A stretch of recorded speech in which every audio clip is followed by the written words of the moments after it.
Hi, my name is Nick, and this is video 3 of my introductory course in programming, C++ and Microsoft Visual Studio. Today we're going to learn about a new library called IOMANIP, and we're also going to learn about commenting and some basic instructions you can do with the new library. Okay. In order to use a new library, you need to include it, and as you've seen up here, as we learned in the first video, also you need to do #include and then do in the brackets greater than less than sign there, the IOMANIP. It stands for Input Output Manipulator. Okay, it inputs the so it adds functions for manipulating input and output code. Okay, so we'll get more to that a little later when we actually get into the code itself. But first, before we get into the code, I want to talk about commenting. You'll see all this green text here. Okay, those are comments, and those are completely invisible to the code. You can delete all green comments, and the code will work the same regardless. Okay, they do nothing. It's strictly information for other programmers and yourself. And there's two main types of comments. There's a basic comment line, so 2 forward slashes, which means this entire line will now be comments, and the code, the compiler, when it compiles the code, will completely ignore it. It actually goes away. It's not even in the code after it's compiled. It's strictly for programmers.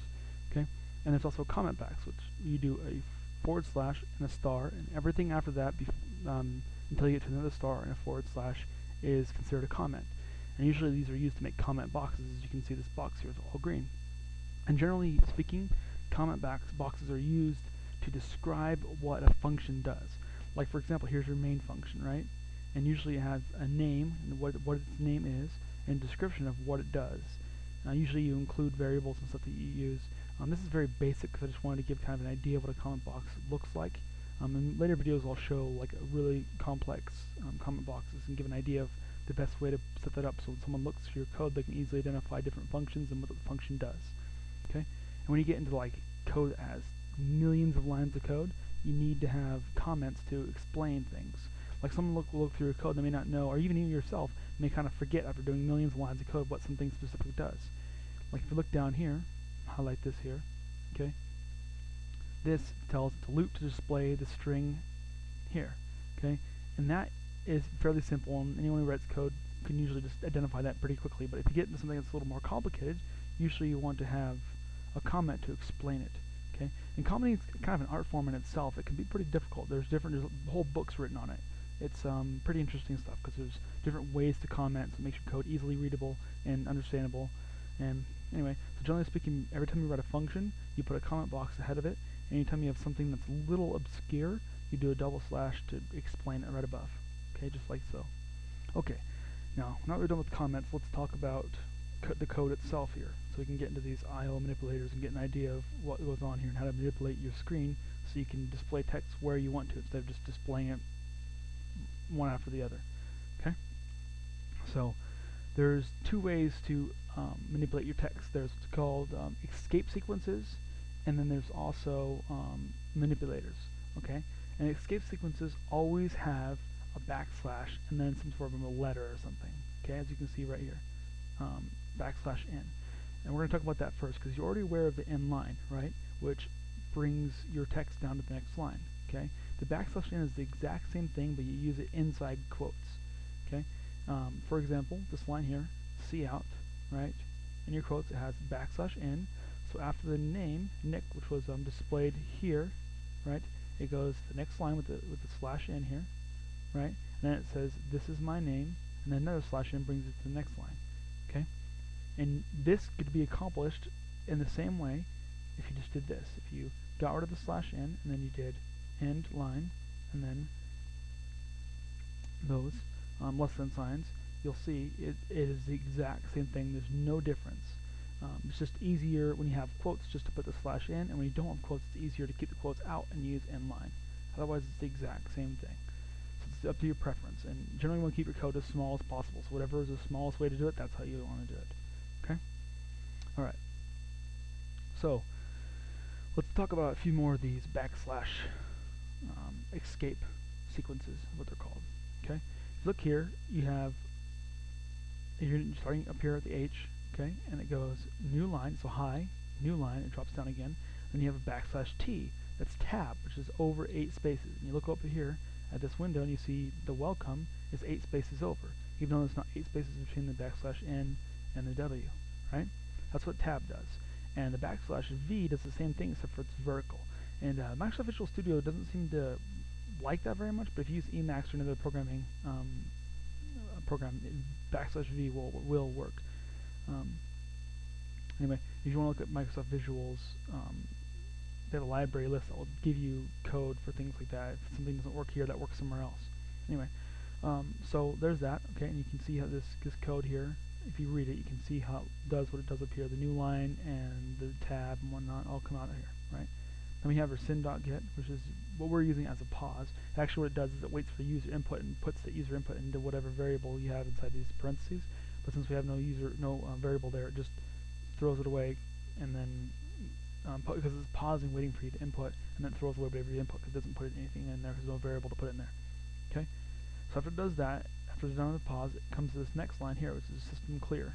Okay, normally in like Emacs and stuff, you can use \F, which is called a form feed, and it clears the screen and starts a new screen. But Visual Studio doesn't like that, so we use a system, which is a function you're calling, the function system, with the parameters clear screen, and that says, oh, okay, now I need to clear the screen. So if you watch, after we get past the pause, see, it clears the screen and goes on with the code. Okay, so you can use that whenever you need it. All right, now we have this here, the another line that's being displayed to the console. Okay, you see it says, now let's check out some other escape sequences.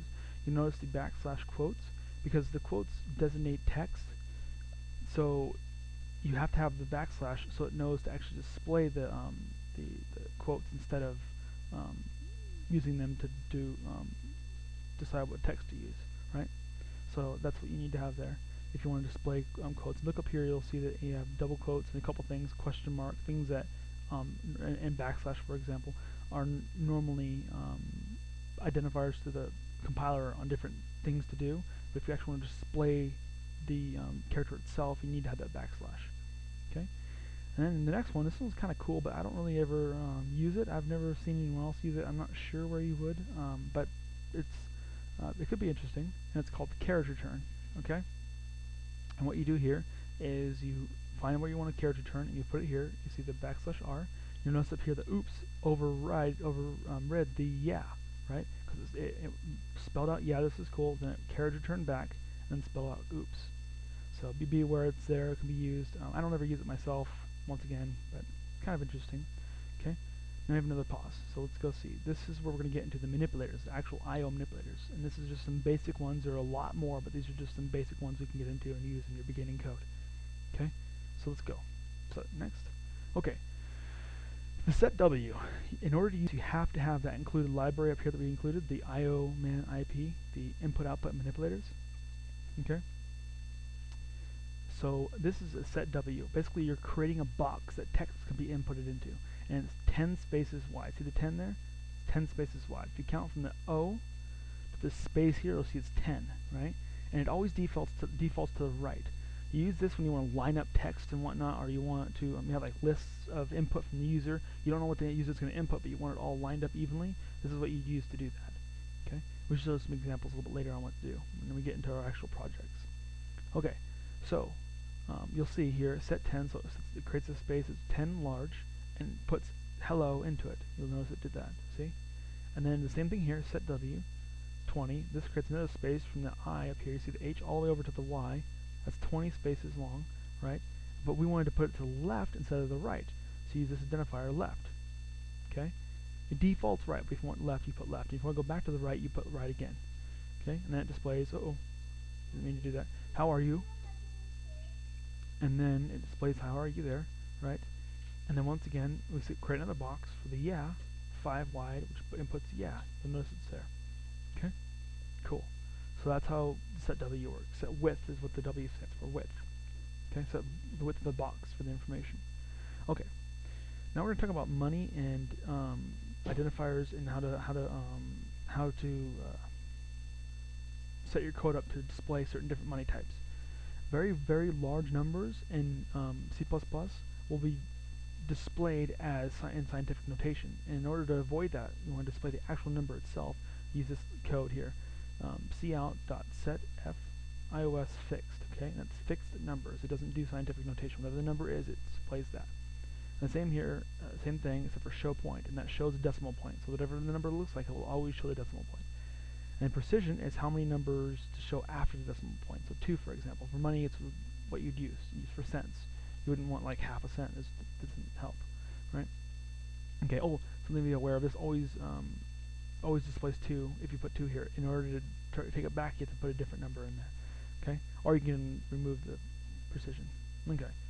So so we created a type float with the identifier num, its name num, and put this in and inputted this number using the assignment operator into the type float and the name num. Okay, so num is now this number, has this number in it. Okay, so we see out, we inline, we display the number, and we inline again. And because of this code here, what do you think it's going to display? What do you think? 1, 2, 3. Ah, look. It only displays 2, like you asked it to do, see? And it just doesn't display it in scientific notation, and it displays the decimal point. So whatever this number is, it will always display it with 2 numbers after the decimal point, and the decimal point itself, and not in scientific notation. Okay? Cool. So that concludes this video, and I thank you for watching, and if you enjoyed it, please like it. If you have any questions or comments, please post them below, or email me, or message me, and I'll take care of it. And thank you so much, and I look forward to seeing you next time.